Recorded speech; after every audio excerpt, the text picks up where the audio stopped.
So we know how much hockey is a family affair for people, and its teammates is a theme today, so we'll play off that. Siblings have played in the NHL. We've seen that a bunch. Only seen double a handful of times, 5 to be exact. 3 of the 5 sets are from Sweden, 1 set of twins from the United States. And the first, of course, the lovely duo that are Ron and Ridge Sutter from Western Canada. And it is out west, where prospects Brian and Joseph Draplik play together. It's for the Surrey Eagles. The twins share the bond on and off the ice, as Carly Agro reports.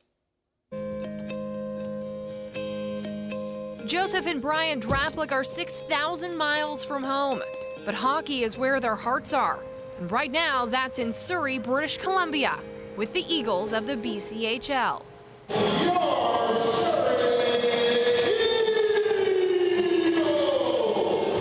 For 18 years, Joe and Brian have been lacing up their skates together. Sometimes the only way to tell these identical twins apart is the number on the back of their jersey. They might have been born 8 minutes apart, but on the ice, they couldn't be any closer. We have some weird chemistry. Like if I see him with the puck, I'm usually like, okay, he's gonna pass me the puck, so I better get my feet moving. They're not the most vocal guys, and the amount of times that they find each other on the ice in key situations and key moments is astonishing. The special bond these teammates share doesn't surprise documentary filmmaker Leora Eisen. Twins often share language when they're babies. About 40% of twins have something called cryptophagia, which is this shared language. It might be goo goo gaga to everybody else, but they know what the other is saying. Mike and Lisa Draplik raised their 5 children in Pembroke Pines, Florida. Mike always wanted to play hockey when he was growing up, so it didn't take long for him to pass the game of hockey onto Joe and Brian. The roller hockey rink started popping up. All the kids just started, it was kind of like Little League for hockey. Everybody just started playing hockey, and it was for fun. I always wanted to play, and then the boys playing, it just was just an exciting thing.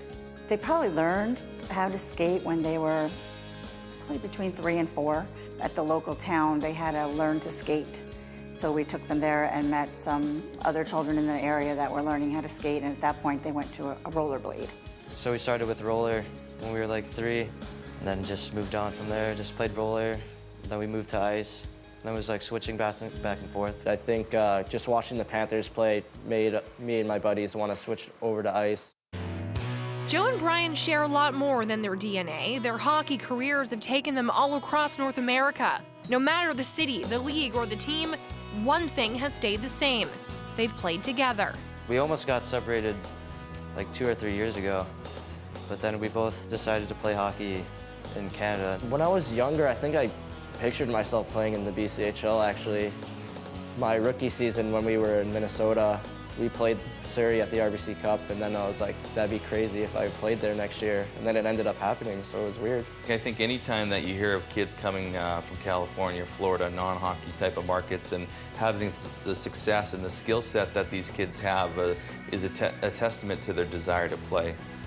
The brothers say that desire to play is fueled by their special bond. And yes, it's a competitive one too. But what did Joe and Brian think about having each other along for the ride? It's awesome. I mean, best friend's always with you, I guess. Sometimes I think of what it would be like if he wasn't there, but then it's better that he is. I think I take it for granted every day.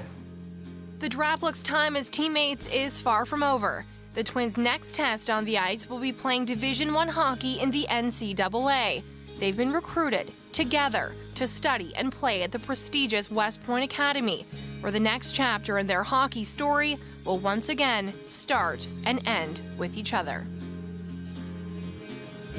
What a treat it is to be able to work and travel and play with your siblings, Carly Agro and Chelsea Agro, twins, who are right here. So when you're doing that story, you must have a really interesting perspective on this. Yeah, it was a little bit bizarre, but it certainly was fascinating. And one of my favorite parts about not only meeting the brothers, but sitting down with Leora Eisen, she had a great clip. She said to me, you know, Carly, these two, their parents, they gave them the ultimate, the best Valentine's Day gift ever. And you can't make that happen. Well, because they're soulmates for each other? They're soulmates. They always have each other. Can you relate? I can. The one thing I really picked up on, too, is where they talk about that sort of sixth sense and awareness that they have of one another on the ice. We played a lot of sports together, and I can totally relate to that idea of not necessarily having a spoken word, but just that understanding of where we were and what we were doing. We hear an awful lot about that with the Sedins as well. Watching them play in Vancouver, Totally. Rich and Ron Sutter have their way as well. But have you guys used it to your advantage, or has it gotten you in trouble over the years? All the time we used to use it. I can remember playing badminton specifically. We used to wear the exact same thing, head Same to color toe. hair tie, same shorts. Yeah, you know, socks, you never really everything. know who's serving or when it's coming and who should be going next. And, you know, Joe and Brian said that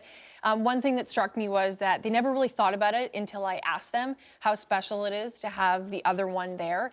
And, you know, they even admitted that, yes, they take it for granted. So I think it was a learning experience for me, too, getting to meet them and hear from their family how special it is and how every once in a while, you know, you need to be reminded that identical twins only happen 1 in every 1,000 births. How do you coach against a sixth sense? Yeah. Yeah. It's tough. It's special, and we could always sense the frustration from the opponents too. Like, oh, they got us again. They did it again. Yeah. So it was fun. It was a Well, lot of if fun. most of the game is mental, then that's a great way to get inside somebody's head. Thank you very much, guys. Thanks for having Carly us. and Charles Agro here on Hockey Day in Kenya.